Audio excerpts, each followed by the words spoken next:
Introducing the all-new Corolla. But our goal here is to, meet all these mandates, accomplish the mission, and make sure that we take care of the inmates and detainees. And we're doing very well at that. At a status conference this morning at the district court, accusations were hurled at DOC Director Jose San Agustin that his administration is failing to meet minimum care standards for its prisoners. Medical Director Dr. Raja Saad took the stand where he brought to light several issues the department has failed to address. Saad says he considers DOC to be under a mental health crisis because DOC has no policies in place to meet minimum health care standards. For example, he says, because DOC lacks the staffing to do so, corrections officers end up administering prescription medication to prisoners after hours. Saad also noted that medications at DOC have been vanishing. Well, we're going to look into that because it's not really their job to do that.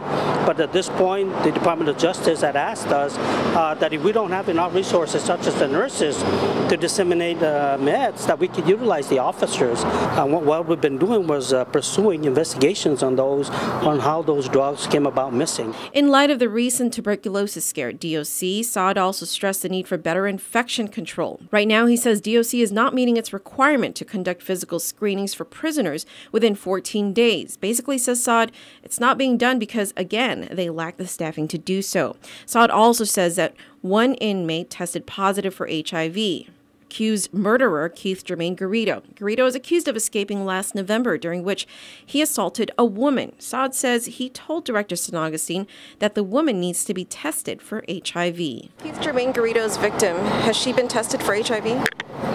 The escapee? No, not that I know. Is that something that's going to be done?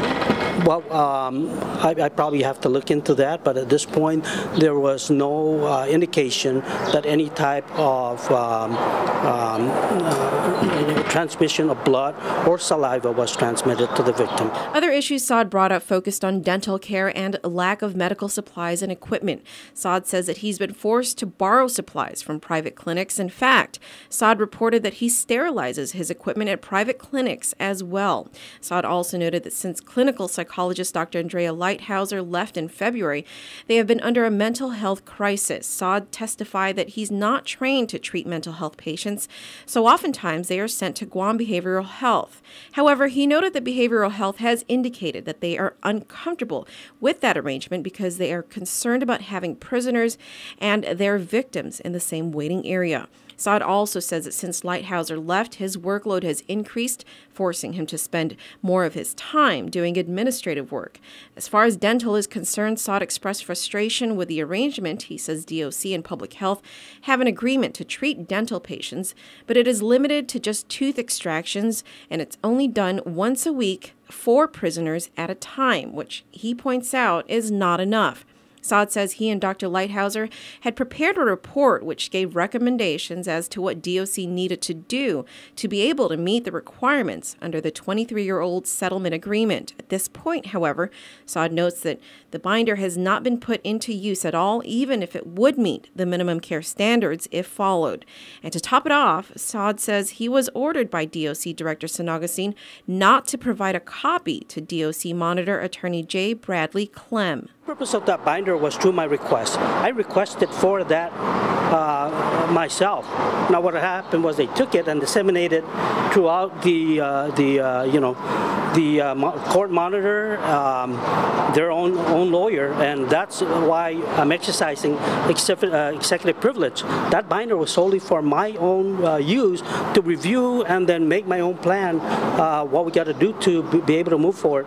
Not so that someone comes in from the other side and tell me that I'm not in compliance, and they're going to come up with a plan for me. When you start now showing the other party what is it that we're not in compliance with, they tend to take that and use it against you. Although Saad laid down all the flaws he's observed at DOC and their failure to come into compliance, he said he was actually apprehensive about testifying for fear of losing his job. Saad says there were rumors that he's been marked by the administration for speaking out against DOC leadership. But at the end of the day, he says, quote, as a physician, I have to bring this up. I cannot ignore it. Is it true that he was marked? I mean, any truth to that? We don't do that. No, absolutely not. Dr. Lighthizer? When I hired Dr. Saad, I hired Dr. Saad because I needed him to provide service at DOC. Okay, so this allegation of me marking, if it's on me, I don't do that job. You know, that kind of stuff. That's not what I was hired for, and that's not why I hired Dr. Saad.